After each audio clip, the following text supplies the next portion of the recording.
Everybody. Hi, welcome. Happy Christmas Eve to everyone. We're gonna go into this last resort. It's the last time we're gonna talk before the holidays. So I hope everybody's having a wonderful Christmas, leading up to Christmas, whatever holiday you're celebrating.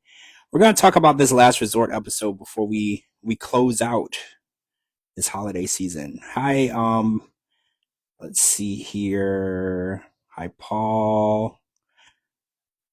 See. Yeah, we're gonna get into episode 4. What's up, TJ?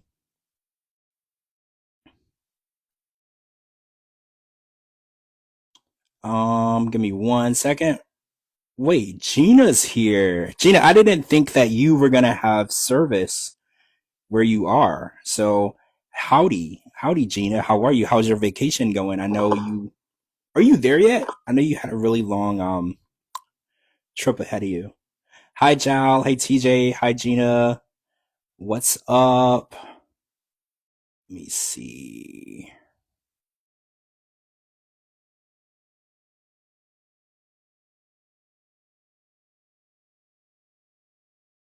Here too. What's up, Pineapple? All right, so we're gonna get into this episode 4 of The Last Resort, which was sex therapy, right? So, hello, hi, Hey, welcome. All hello. right, I'm trying to find my notes here. Hold on 1 second. Okay. So, episode 4 of The Last Resort. Wait, I'm almost there. Almost there. Scrolling and, and talk amongst yourselves. I'm almost there.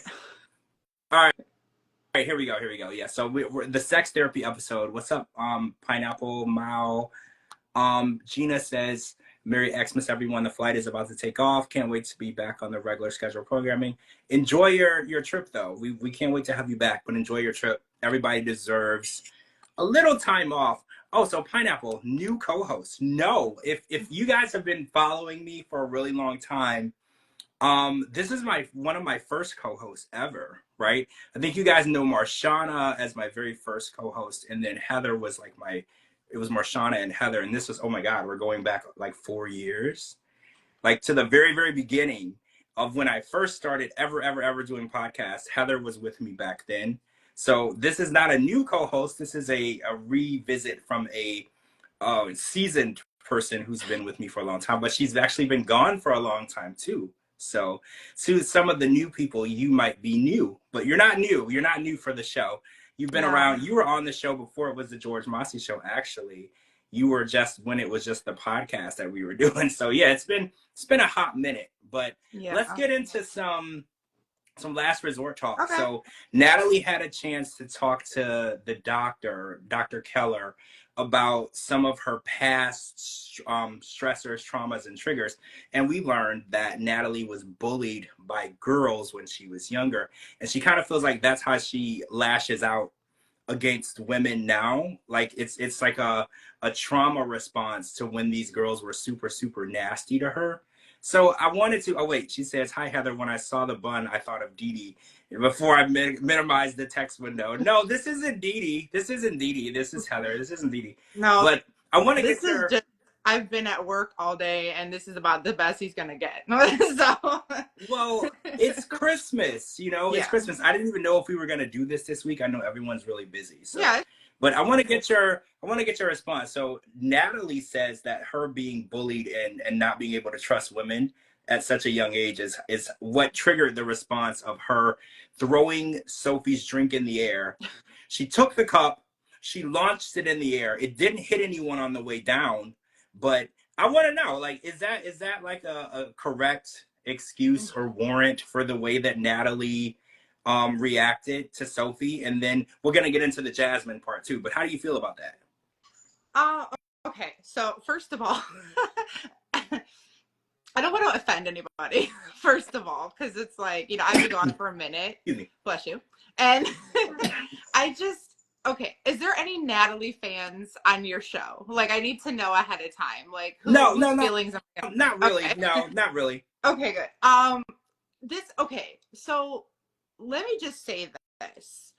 That's a poor excuse. Like, first of all, you tell me, like, I'm not going to say everybody, but what good amount of girls haven't been bullied in their life that turned out to be amazing, kind-hearted people? Even some of the bullies themselves woke up, grew up, got their head and life together, and, you know, turned out to be great people. So I understand that, like, people have, like, triggers and they have, like, things that set them off. We all do. But, like, for her to act that way on the show, to me, was just ridiculous. There's no reason to act so immaturely. Like, I'm just like, okay, as a female perspective, she could be like, whoa, that girl's talking to my man, you know, and be like, whatever. But for her to tell the doctor, like, the reason why I did this is because I was bullied. You're like, I don't know, how old is she? Late 30s. Like, according to Sophie, she's like 80. But I know that's not right. So according to the show, she's 38. okay. But there are people who will argue that she's been 38 for too long. She's probably older than that. But according to the show, she's 38, going on 30. We'll keep her in the 30s bracket. Yeah. So she's somewhere between 30 and 39. So she's somewhere between there. Yeah. Basically, I think that she could have stopped making excuses for her behavior and start taking some ownership. And that's one thing that Natalie has always lacked. Back to when she was on the regular 90 Day Fiancé show, yeah, she never took accountability for her own actions. And it seems like even with her being an absentee, she didn't learn, and she's still that way. Well, it still feels like on this show, she feels that she didn't do anything wrong and Josh is the problem, which I don't want to be like positive towards Natalie, but Josh is part of the problem. Like, let's be real, because he's leading her to believe there's a relationship there.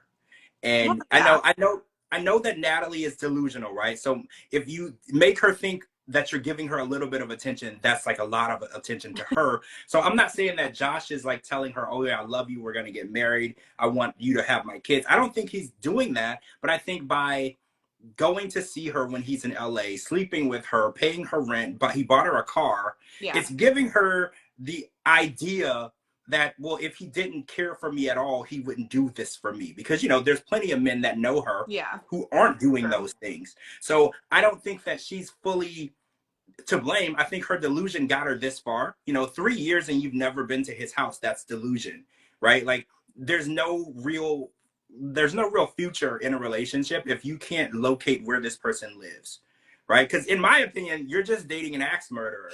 Because if you know this person, they only come and see you, or I mean, more realistically, you're the side chick. If he only comes to see you, he only calls and texts you, you can't get a hold of him any other time, and you don't know where he lives, you're the side chick, he's hiding you from his family, which any normal woman would figure this out in 3 years, right? It doesn't take maybe 3 years for you to figure out. Minutes. Well, yeah. I don't think it would take everybody 3 years. I mean, if you ask somebody, I'm sorry, my cat is going crazy running through the house. If you like take a moment and you're dating somebody, let's say, and you're like, oh my God, you know, like, I want to be with you, whatever. And he was like doing things for you, going out with you, but he's like, you can't come to my house. Like, no, you can't see where I live. Okay, first of all, red flag. Are you, like you said, did you kill somebody? Like, am I the other woman? Like, there would be so many things that would go through my head. Why can't I see where you live? Like, is it a respect aspect for like your children? Like, maybe you want to, you know, see if our relationship goes somewhere before you introduce me to your kids.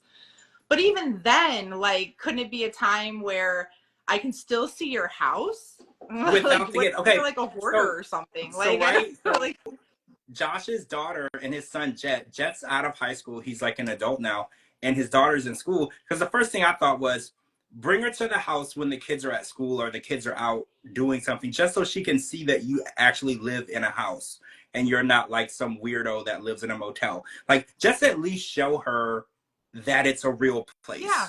And, you know, exactly. no normal woman would have put up for this long without that respect. She does deserve to know that you do live somewhere. And I think, in my opinion, this is strictly my opinion, I've heard this, but I can't prove it, Josh and his kid's mom are very close, Okay. and she still lives in the house.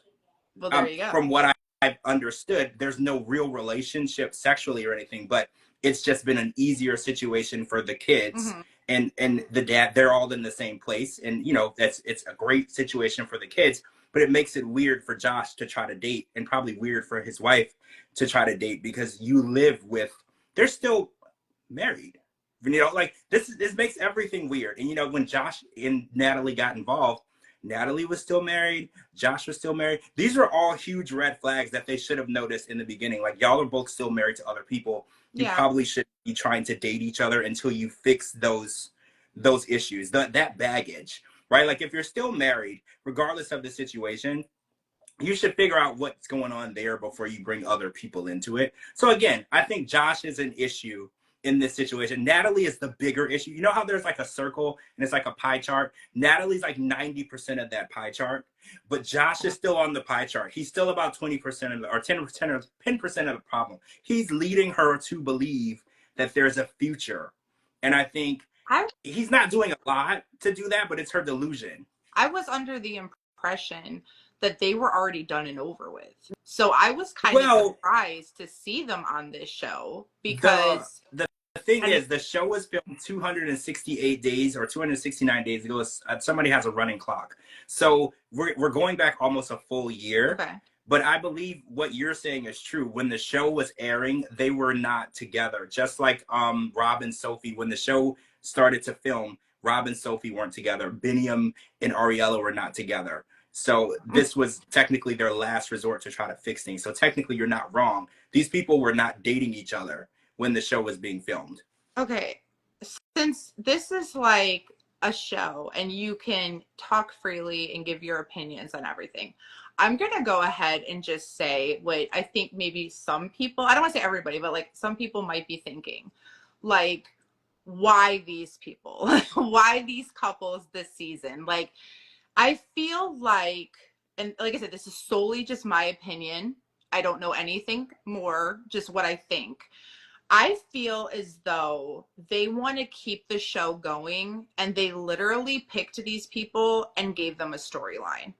Because I really don't feel as though these couples are either one, truly still together, or two, like they're perfectly fine together and they created drama to keep it going. Because, like, for instance, like Brandon and Julia, I don't feel like there's anything really wrong with them. I really don't. Like, Well, I mean, there's you were things wrong, telling, but yeah, not like, you were telling me before they've been traveling, and you know what? yeah. I've said that about Stacy and Florian. I don't believe that there's any real issues there. I definitely believe that of all of the twins, Darcy's the one that has the most relationship issues. I don't know if you saw recently, like within the last week, she posted that she's single. She's married to Georgie. So I think they got the wrong twin for the show. Like, Florian and Darcy don't have real issues. I think Florian has learned to deal with or not Darcy. Florian and Stacy don't have issues. He's learned how to deal with Stacy, and Stacy's learned how to deal with him. And also, I think Florian is really quiet, and I don't see him as a go out in Miami every night and flirt and hook up with girls type. Georgie, I see as that type, Yeah. but I don't see it as fun. So again, I think they got the wrong twin. And like you said, Brandon and Julia, they got the wrong On the couple. Like, if you really want to social convince, media, literally, and I don't even follow them, but like they literally came up on my like For You page. And then I was obviously like, and just like, wait, let me watch this for a second. Like you're scrolling and you're like, wait a second, I'm intrigued by this. And it was like different TikToks, and they were like going around the world to like different countries, and they're smiling and taking pictures together. And they're like, oh, I'm traveling. And it's like, okay, I feel like the cast members having social media really ruins any of the shows for me. Like any of the shows. They should just be on private. While you're filming, put yourself on private, because people like gossip sites, fans, whoever, they follow the people and then they don't even keep up with the show. They'll sit there and post that they've had a baby already. Like, why am I reading on blog sites that Tiger Lily was already pregnant and had a baby, and we're not even there yet on the yeah, season? It's like, talk about major spoiler alert. And I think that's what ruins a lot of these reality shows for me now, because it's like you can literally be in real time on their social media, and then you're watching the shows, you're like, this is old, they broke up. I just saw it on their, you know, they're with somebody else married with 3 kids. Like, this is old. But I don't Yeah. know. It's just, I wish they would just be private, just until they're done filming, so we don't get any type of spoiler alerts. It used to be that way. And when Darcy and Stacey had their own show, anytime they were filming, they both went private on their Instagrams for the entire duration of filming, which I thought made more sense. And it did. It preserved a lot of interest in the show. Like I remember one season ended, Darcy broke up with Georgie. Then the next season aired, they were getting ready to get married. So, and we didn't get to see what was in between because her and Georgie both privated their Instagrams. So they were out doing stuff together. We just didn't see it, which at least it made us want to watch the show.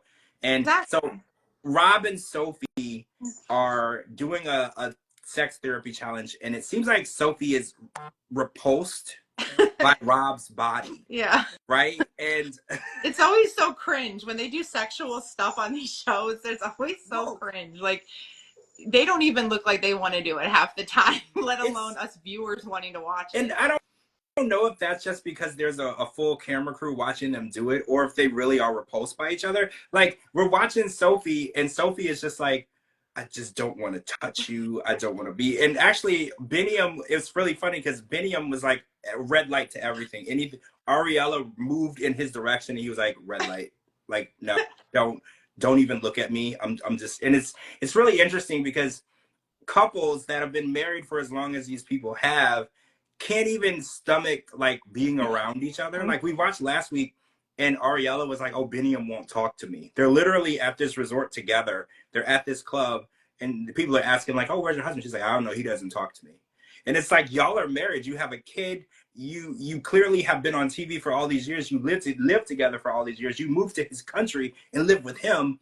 And now y'all can't even hold a conversation with each other. So it's like we get both ends of the spectrum. We get people who are pretending to hate each other, and then we get Ariella and Biniam who really actually hate each other. So like, we don't have anything in the middle. It's like people that are acting like they have issues because they'll probably be on another season of something later. And then we have people that are already broken up. Well, Biniam made it very clear he did the show so he can get his social media passwords back. So Ariella stole his social media passwords. When she found out that he was cheating, he was kissing a girl on TikTok, and she went and changed the password to all his social media. So he literally said on day one, he was like, well, I'm only here to get my passwords back. So when she's trying to touch him, he's like, don't touch me. Give me my damn passwords, right? Like, he's like, what makes you think that I want to touch you? I just want my password so I can go about my life. Did you ever get anyone's outside opinion from all the shows that you ever do on how the fans feel about this spinoff in general? Well, most people don't like this spinoff because it's the same exact people that we've been dealing with for multiple seasons. And I agree. And I know it wouldn't make sense if we did a show called The Last Resort and we are just meeting the people, because then we wouldn't understand how we got here. Like, how did we get two people that hate each other? So I understand they're like, oh, well, these people have all done 2 to 3 seasons already, some of them 5 and 6. They'll understand the relationship. But a lot of people are like, well, Rob and Sophie, this is their 3rd back-to-back season. Gino and Jasmine, this is their 4th season. Not back to 3 of them were back-to-back, then they took 1 season off, and now they're back on The Last Resort. People are just really tired of the same people. Yeah. And it's just oversaturated with the same couples for too long. And I feel like that's the problem with TLC or 90 Day Fiance, is that they don't listen to the fans or the viewers for what they want. I know I have been watching since the beginning of time, where people that I barely even remember who were on the show because they're no longer on, nor do they follow them anymore. And I'm sitting here like, okay, I definitely would like to know what like Nicole and Asin are doing right now, you know?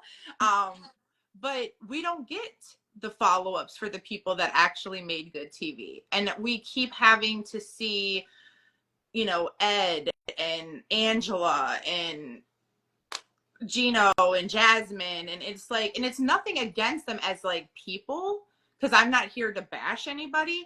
It's just the fact that it's like you said, it's old news. We've already stretched their life or their storyline as far as you possibly can.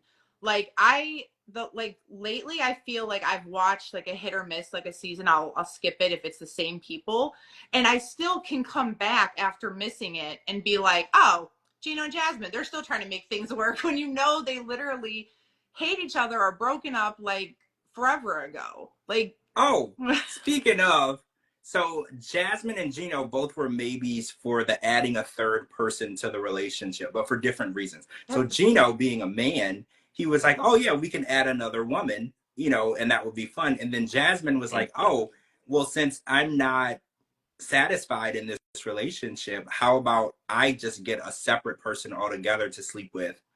So how do you feel about that? Because Jasmine made it clear that this wasn't a threesome vibe for her. She just wants a guy that she can have sex with and then I guess just live with Gino.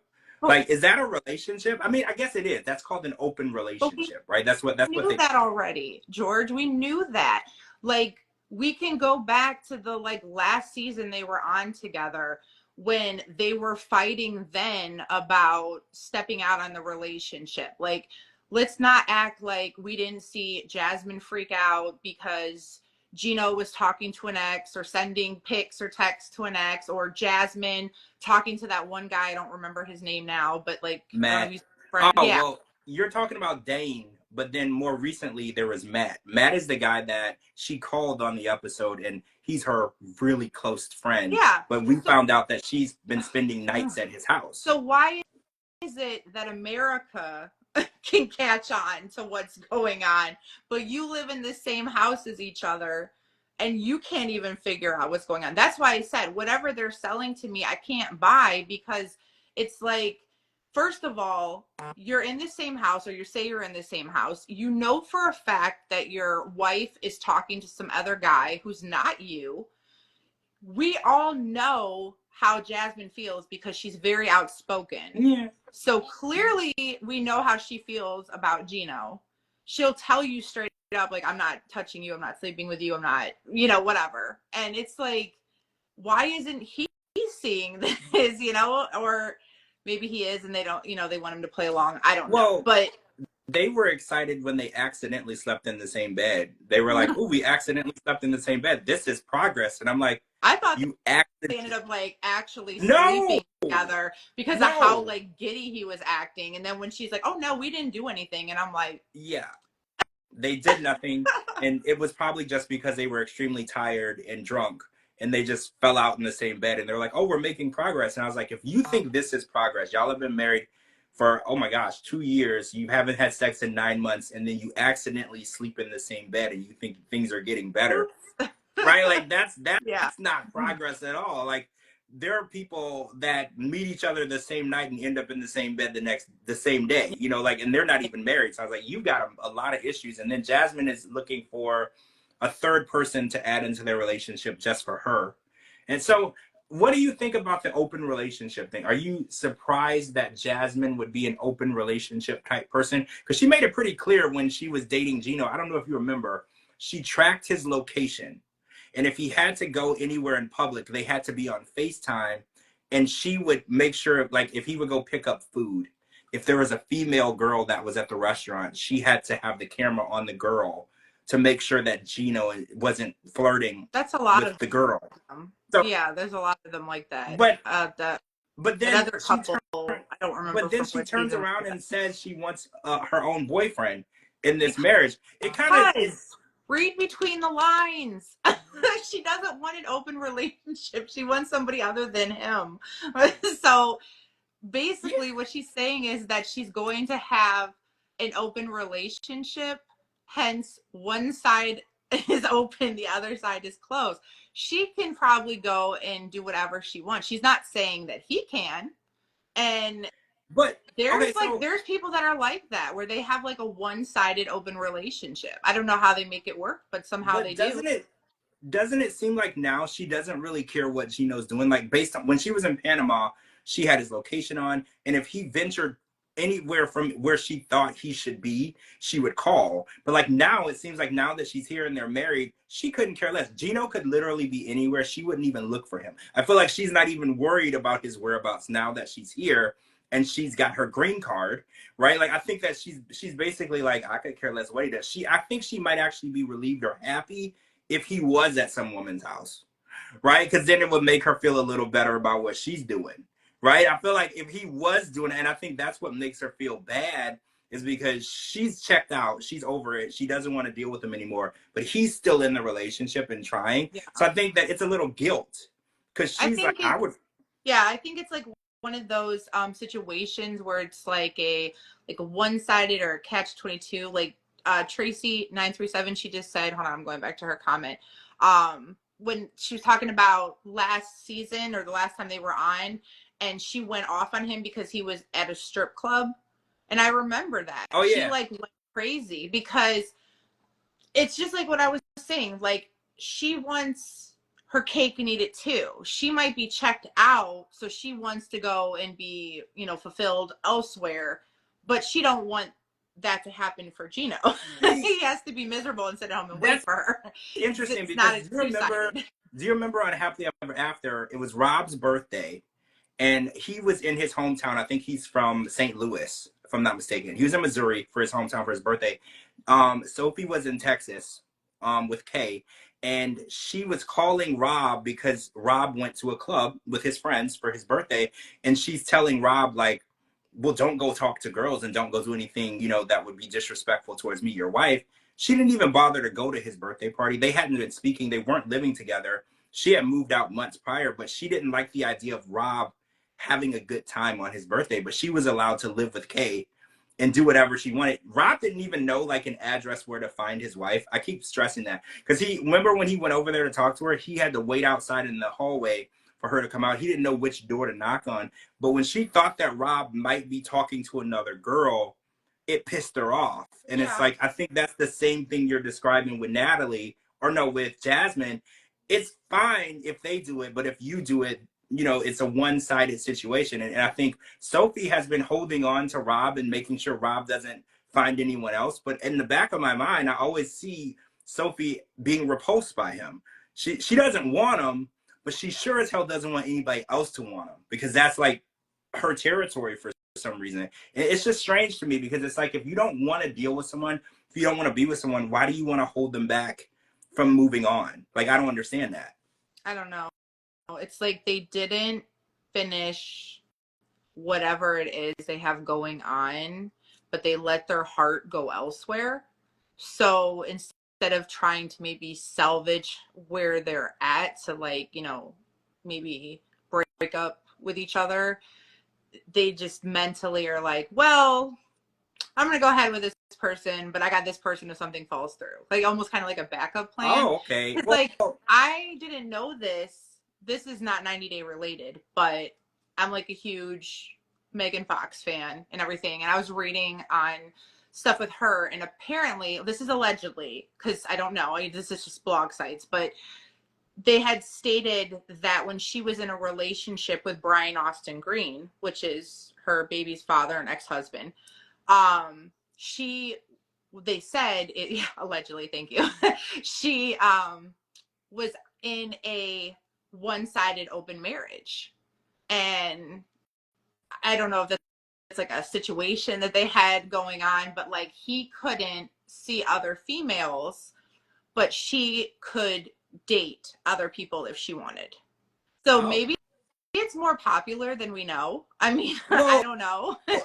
I think it's interesting because a lot of times it involves a woman. Like women are allowed to do it, but men aren't. Do you think it goes both ways? You think there's men who are in that situation too, or you think it's more of a women? Men I just do want it to. behind closed doors. Women will do it openly, but then they'll expect the man to like go along with it. Men will have a chick on the side and not say anything.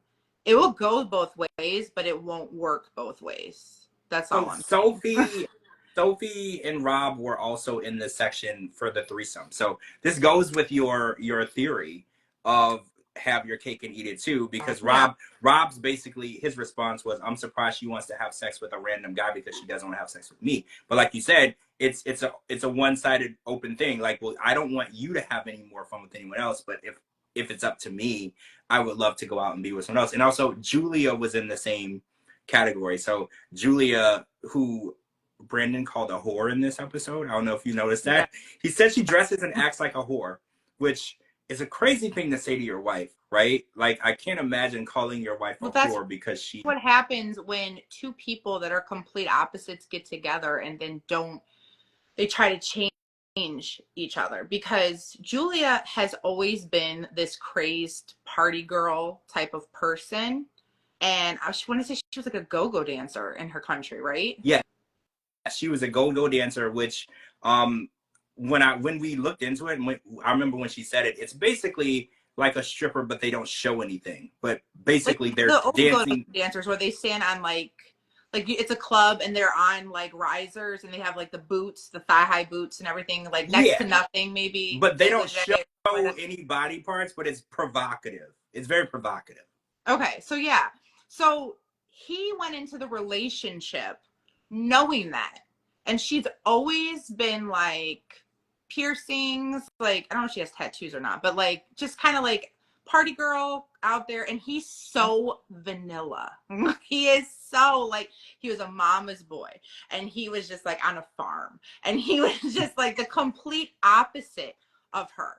So Well, of course he's going to come through and be like, oh no, you're not dressed head to toe in turtleneck and and trousers. Like you're when like, he I'm not met surprised. her, she was dressed the way she's dressed. So it's interesting. He He's met always her been a person. right. Like, and I agree with Pineapple. She should have slapped him, but no, she did not slap him. She should have checked him on national TV and embarrassed his ass for trying to embarrass her. Because how are you going to be married to somebody and they have the nerve to fix their mouth to disrespect you like that when they know that you're just being your authentic self? Yeah. It's not like she put on this character and was like, you know what, I'm gonna go on here and I'm gonna wear this outfit and I'm gonna be slutty. She's being her. Like, and I'm not saying she's slutty, I'm just saying she's just carefree and she looks good. I mean, she's, I mean, you said that she's not very pretty, but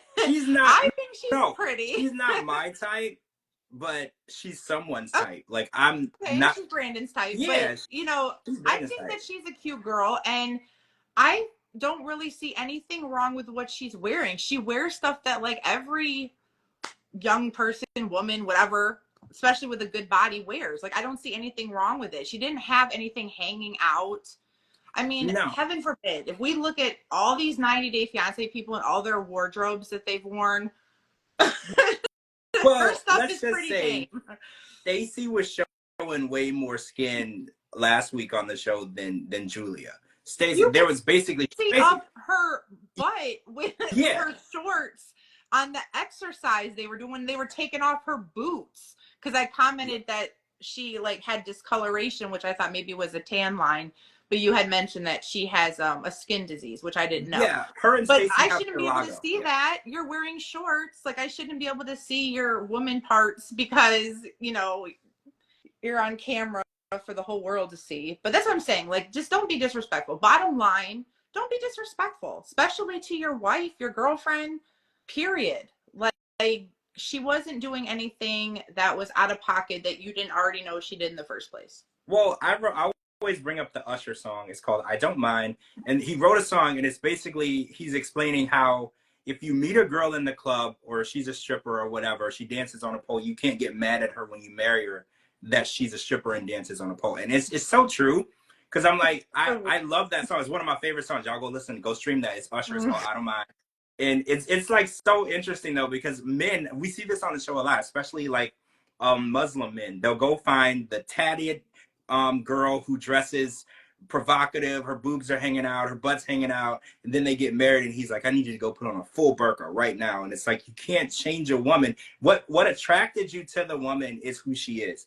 So don't go and take her and then say, oh, I love this, I love what you're doing, I love the way you carry yourself, but now that we're married, go put on a full burqa and hide everything. I only want to see your eyes. See, Like, that's crazy to me. that's why I should have had did the show yesterday with you on that 90 Day Fiance, because I have a whole bunch of opinions on the people on that show, because it goes like what you said, like you kind of know what you're getting yourself into. So it's almost like, why do you feel like you have to be the person to either save people or change people? It's like, take the person for who they are or don't take them at all. Yeah, I agree. Changing Especially when it's a people. religious thing, like Tiger Lily. Good. I'm sorry, my cat's making noise in the background. Especially with like Tiger Lily, when like she plays like she doesn't know the outcome of her situation. Like, you married somebody that has a strict religion and you're having a baby with them. So it's like, don't be surprised if somewhere down the line he doesn't like the way you're dressed or something like that. It's just, everybody knows. It's just the culture thing. That's the whole point of it. And I guess as many seasons as 90 Day Fiance has had, I don't know, people still don't catch on to that. So, Well, but back to the yeah, show. it's the same story over and over. I think we've said it's a carbon copy story every time. With it's what we just saw Vea and Sunny, they're in the same place there, and we know where Adnan and Tiger Lily are going. We know where the story ends, right? It's like we keep watching the story over and over, and it's kind of annoying watching the same thing. Oh, but I wanted one more thing before we end. Jasmine had a comment, not Jasmine, Natalie had a comment tonight with the doctor, and she said that I feel like I don't deserve to be loved. And my mind automatically went to like, well, you don't, but I don't want to go there because everybody deserves to be loved. But we have our feeling of how she treats people, and Jasmine made it pretty clear last week. Like, you treat people like shit, and it's like sometimes you get what you get. But I think Natalie's reaction and the way that she drives people away and how she can't keep a normal relationship. So remember, she was with Mike. Mike loved her. Mike was out working, taking care of her. Every moment that she was with that man, she hated it. She hated his house. She hated where he She lived. She didn't hated his job. She hated his deserve mom. him. She didn't And deserve him. He treated her too well. too So, good, right? Literally too good. She was like, oh, I don't like his house. I don't like where we live. I feel like he lived on like this huge lot of land. She's like, oh, I feel like I live with an axe murderer. And then his mom, yeah, Trish, you. came over and he You're was the like, axe murderer, crazy. he said Trish called her a hooker at Thanksgiving dinner. I Like, remember and I that. was like, the reason why Natalie has these issues is the underlying issue. So the doctors are doing their job. She doesn't believe that she deserves to be loved. And I think that that's the root of the issue.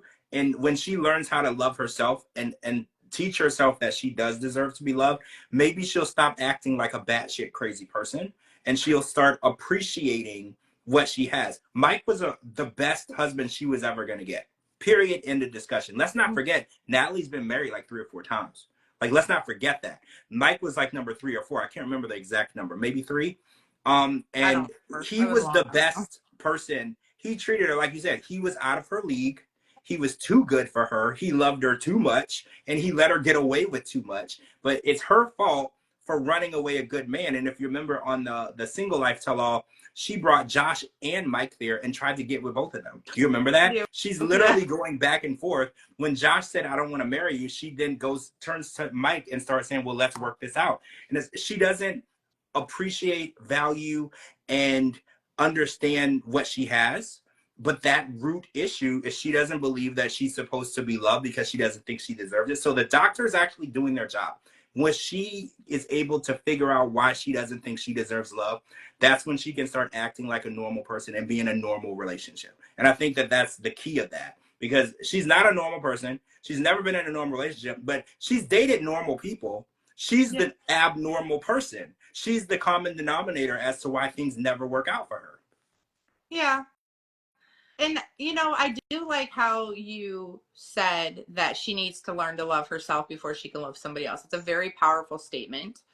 Somebody once said that to me, and I looked at them like they were crazy, like I was Natalie. Like, I was like, what are you talking about? Of course I love myself. But you have to literally think. Like, this is like a very big, deep rooted like question and moment that you have to take thought and be like, oh my God, like, what is that person saying when they say that to me? So I think you were very spot on by saying that.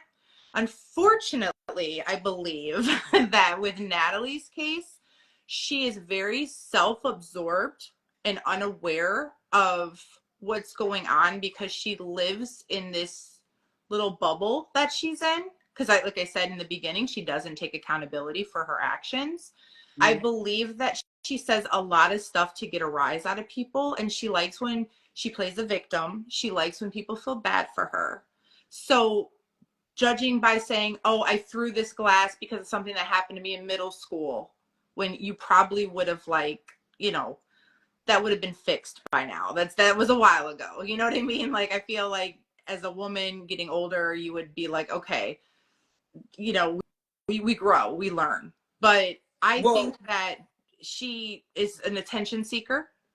So, but what you said was spot on, though. I think she definitely needs to do that, but I don't know if she'll ever learn that lesson or not. well, being married so many times and not catching on, you have to be self-aware Mm-hmm. of your issues. And if Yeah. you believe you're never doing anything wrong, you'll never be self-aware enough to learn from your mistakes. And I think Yeah. Natalie is never going to be self-aware enough to see that she's part of the problem. It's always Josh is a whore, Josh is a cheater, Josh is a liar, Mike doesn't pay attention to me, Mike is always at work. It's always somebody else is making her life miserable. She never plays any part of those in that. And it's like when in a relationship or in a marriage, no one is ever 100% at fault. Somebody is doing something horrible, somebody's doing something terrible, and then it's chaos. But no one is ever, because even if one person is cheating and the other person isn't, yeah, 80% of that is the person cheating, but 20% of that is how did the person get to the place where they thought they couldn't talk to you and they had to go elsewhere. So there's no one is ever fully at fault for anything. There's always shared responsibility and accountability. But like you said, accountability is a foreign term for Natalie, just like Vegas. Like she can't say Vegas, it's a foreign term. Accountability is unpronounceable for Natalie. She don't know what it means. She can't spell it. She doesn't know what accountability does, how it works. Just like she can't say Vegas. Invite me to Vegas. Invite me to Vegas, Josh. It is what it is. And Natalie, we love you. I want you to get help. I want you to fall in love and get married for the 100th time. I think you deserve it. But the Ooh. work the work that you need to put in to get there, you got to dedicate yourself to doing that work. And if we don't particularly want to watch it, I think we've seen enough of you. But Mm-hmm. if you do fall in love, I'll be happy for you. Like I said, when David Murphy passed away, I made this statement on another podcast. I was like, all of these people on the show, they're like a part of a family. Like we're all this tight knit community. And no matter what I say about people, I want to make it very clear. I never want anything to happen to them. I want them to be happy and thrive and live and do well. But I will call you out and drag you through the mud when you do something stupid. But that doesn't mean that I want anything bad to happen to you. I respect you as a human being. But for entertainment purposes, I will drag you through the mud a little bit. It is what And it is. that's all it is. The last and final line. That's all it is. This is strictly for entertainment purposes. They put themselves on TV, and our job is to watch it and be entertained or complain about how we're sick of seeing them. That's Right. that's just basically what it is. We're voicing a strong opinion, and we don't know you personally. We know what you show us on TV. So if you don't want people to see you in that light, be careful on how you portray yourself, and people won't view you that way. So Photo Mom says, funny how she throws that hooker term out when that's what Mike's mom called her. So, okay, so I was on X and I was tweeting last thing before we end. And I was like, it's interesting that she's using the word hooker because she's having sex with Josh. She doesn't know where he lives. He pays her rent and he bought her a car. That kind of makes her a hooker, right?